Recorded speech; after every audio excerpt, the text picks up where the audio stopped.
a sacred emptiness, devoid of language, devoid of form, waiting to be filled. A canvas of pure potentiality, vibrating with unseen energy and infinite possibilities.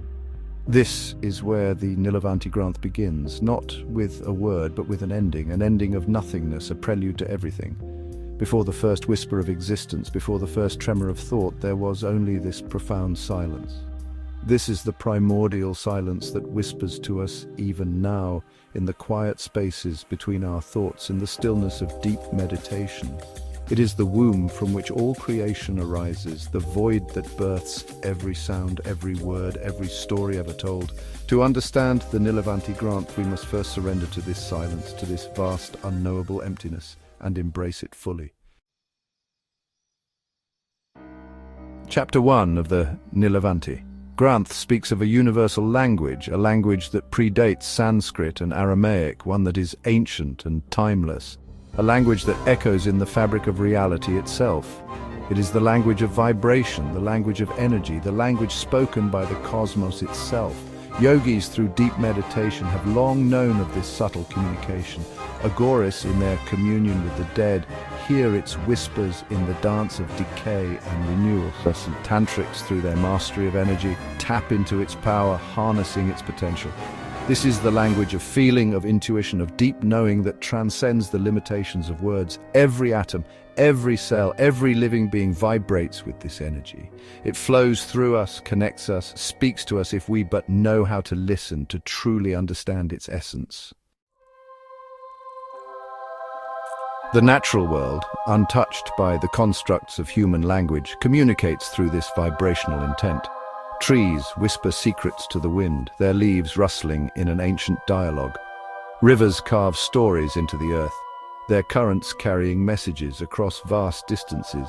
Animals, unburdened by the complexities of human thought, understand this language instinctively. A hawk soaring above the earth, a wolf howling at the moon, a snake shedding its skin, all are expressions of this vibrational communication. They are living embodiments of the Nilavanti Granth's wisdom, reminding us that the truest form of communication transcends the spoken word. Section 4, The Path of the Seeker.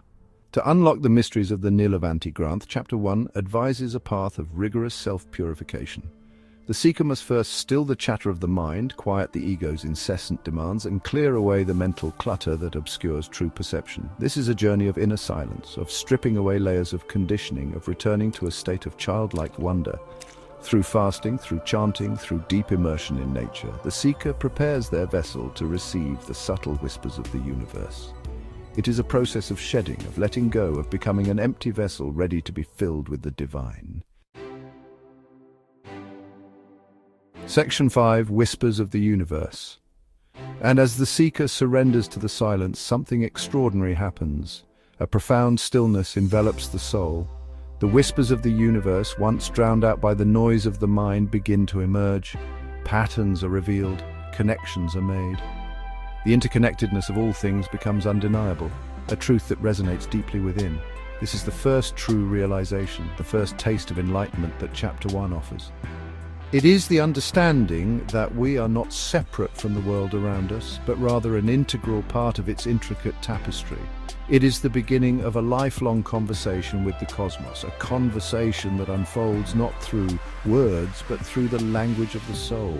The Nilavanti Granth, in its cryptic wisdom, reminds us that the answers we seek are not found in books, but in the silence between the pages. They are whispered on the wind, etched in the bark of ancient trees, and reflected in the depths of our own being. All we need do is listen with an open heart and a quiet mind.